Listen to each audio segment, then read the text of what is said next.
दोस्तों, भगवान ने इस दुनिया को बहुत खूबसूरत बनाया है। इस खूबसूरत दुनिया में भी इंसान को कुछ ना कुछ कमी नजर आती रहती है और इसी कमी को पूरा करने के लिए प्राचीन समय से ही इंसान अपनी चाहत के अनुसार अलग अलग तरह की चीजें बनाता रहा है। प्राचीन समय में बनाई गई कई ऐसी चीजें हैं जिनके निर्माण का तरीका इंसान की समझ से परे है। जब इंसान किसी चीज को समझ नहीं पाता है तो फिर उसे लेकर अलग अलग कहानी बना ली जाती है। कुछ लोग इन कहानियों को हकीकत मानते हैं तो वहीं कुछ लोग इसे केवल मनगढ़ंत कहानी मानते हैं। ऐसी ही कुछ स्थिति दुनिया के मशहूर क्रिस्टल क्वार्ट्ज यानी शीशे की तरह चमकीले पारदर्शी पत्थरों से बने इंसानी खोपड़ी की है। इन खोपड़ियों के बारे में दर्जनों कहानियां प्रचलित है। कहा जाता है कि इन खोपड़ियों में ऐसी शक्तियां हैं जिनसे दुनिया को बदला जा सकता है और कुछ भी असंभव काम इनकी मदद से किया जा सकता है। तो चलिए दोस्तों, आज की इस वीडियो में हम इन खूबसूरत चमकीली खोपड़ियों का प्राचीन रहस्यमयी इतिहास और वैज्ञानिक सच्चाई जानते हैं। क्रिस्टल क्वार्ट्ज से बनी इन खोपड़ियों के बारे में कहा जाता है कि इन्हें सेंट्रल अमेरिका में प्री कोलंबियन युग से 10,000 साल पहले एस्टेक या माया सभ्यता के लोगों ने बनाया था। इन खोपड़ियों में कई ऐसी शक्तियां हैं जो लोगों की बीमारियों का इलाज करने से लेकर जान तक ले सकती हैं। ऐसा भी कहा जाता है कि इन खोपड़ियों को एलियंस ने एस्टेक या माया सभ्यता के लोगों को दिया था। प्राचीन लोगों में ऐसी भी बातें मशहूर थी कि क्रिस्टल क्वार्ट्ज से बनी कुल 13 खोपड़ियां इस दुनिया में अलग अलग जगह पर मौजूद हैं। एक समय ऐसा आएगा जब ये सभी खोपड़ियां एक साथ आएंगी और फिर उसके बाद दुनिया बदल जाएगी। जब किसी चीज को लेकर इतने दावे किए जा रहे हों तो फिर शोधकर्ताओं को इन चीजों को समझने के लिए आगे आना ही पड़ता है। क्रिस्टल क्वार्ट्ज की खोपड़ियों को समझने के लिए कई शोध किए गए हैं, जिनका परिणाम जानने से पहले हम इस खूबसूरत कलाकृति का इतिहास जानते हैं। भले ही ऐसे दावे किए जा रहे हैं कि ये खोपड़ी हजारों साल पुरानी है, लेकिन 19वीं सदी से पहले तक इन खोपड़ियों से जुड़ा कोई भी सबूत दुनिया में मौजूद नहीं है। साल 1924 में ब्रिटिश खोजकर्ता फ्रेडरिक मिचेल हेजेस सेंट्रल अमेरिकी देश बेलीज के युकाटन जंगल में तलाशी अभियान चला रहे थे। इस अभियान में फ्रेडरिक की गोद ली हुई बेटी अन्ना मिशेल हेजेस भी उनके साथ मौजूद थी। इस दौरान क्रिस्टल क्वार्ट्ज से बनी एक रहस्यमयी वस्तु पर अन्ना की नजर पड़ी। पास जाकर देखने पर पता चला कि वह एक खोपड़ी है। फ्रेडरिक और अन्ना इस खोपड़ी को अपने घर ले गए। इस खोपड़ी के मिलने के बाद इससे जुड़ी प्राचीन मान्यताएं सामने आने लगी और साथ ही इस तरह की और भी कई खोपड़ियां अमेरिका और यूरोप में मिलने की बातें सामने आने लगी। इन सभी का आकार अलग अलग था। कुछ खोपड़ी पूरी तरह ट्रांसपेरेंट और चमकदार क्रिस्टल से बनी थी, तो कुछ खोपड़ियां थोड़े धुंधले और कुछ रंगीन क्रिस्टल से बनी हुई थीं। हालांकि इनमें से सबसे ज्यादा चर्चा फ्रेडरिक को मिली खोपड़ी की ही हुई। फ्रेडरिक ने 1954 में अपनी किताब में दावा किया कि इस खोपड़ी का निर्माण प्राचीन मायन सभ्यता के लोगों द्वारा 3600 साल पहले किया गया था।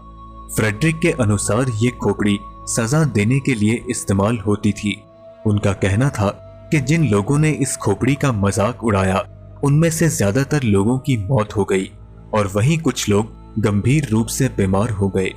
पहले ये बात बताई गई कि तलाशी अभियान के दौरान फ्रेडरिक को ये खोपड़ी मिली थी, लेकिन अपनी किताब में उन्होंने ये लिखा कि ये जादुई खोपड़ी इनके कब्जे में कैसे आई, ये बात वे एक खास वजह से किसी को नहीं बता सकते हैं।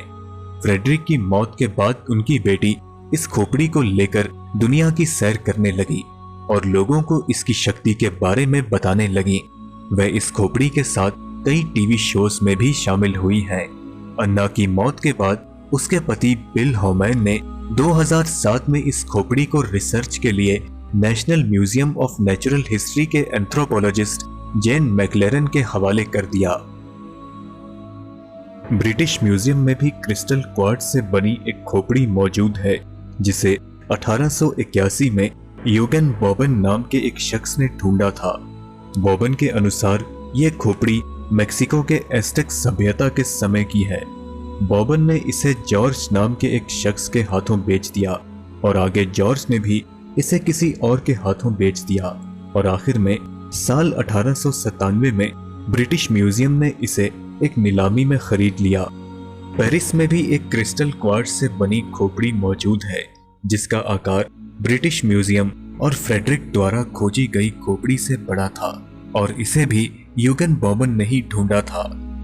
अमेरिका के national museum of natural history में भी एक ऐसी खोपड़ी है जो बाकी तीनों से बड़ी है। इसका वजन 14 किलो है और साल 1992 में किसी अनजान व्यक्ति ने इसे म्यूजियम के हवाले कर दिया और नोट में ये बताया कि यह खोपड़ी पेरिस वाली खोपड़ी की तरह एस्टेक सभ्यता के समय की है। अन्ना समेत कुछ और लोगों का भी मानना था कि इन खोपड़ियों में कई चमत्कारिक शक्तियां हैं।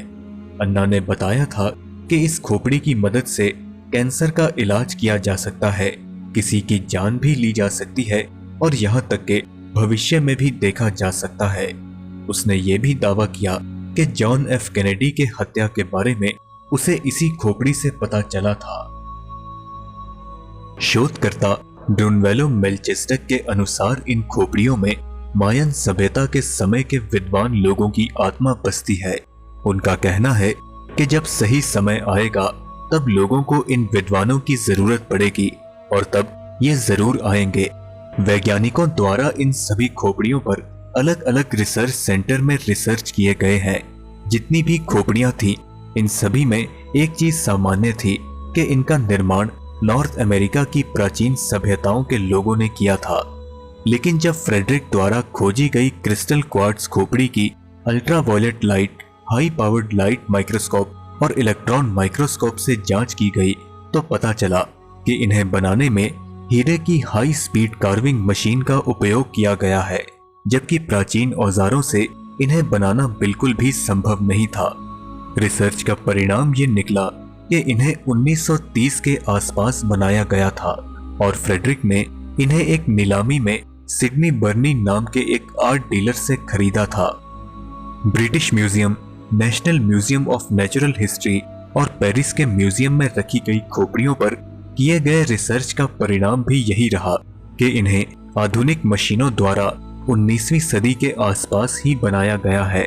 इन सभी खोपड़ियों का निर्माण 19वीं सदी में जर्मनी में किया गया था। क्रिस्टल क्वार्ट्ज पर नक्काशी करने में जर्मनी के कारीगरों को महारत हासिल थी। खोपड़ी के लिए क्रिस्टल क्वार्ट्ज ब्राजील और मेडागास्कर से लाया जाता था। हालांकि इन खोपड़ियों का निर्माण जर्मनी के किस शहर में किया गया था और इसे किसके कहने पर बनवाया गया था, इन सवालों का जवाब फिलहाल शोधकर्ताओं के पास भी नहीं है, जिस कारण रिसर्च के परिणाम पर भी काफी सवाल उठते रहे हैं। दोस्तों, आपका क्या कहना है?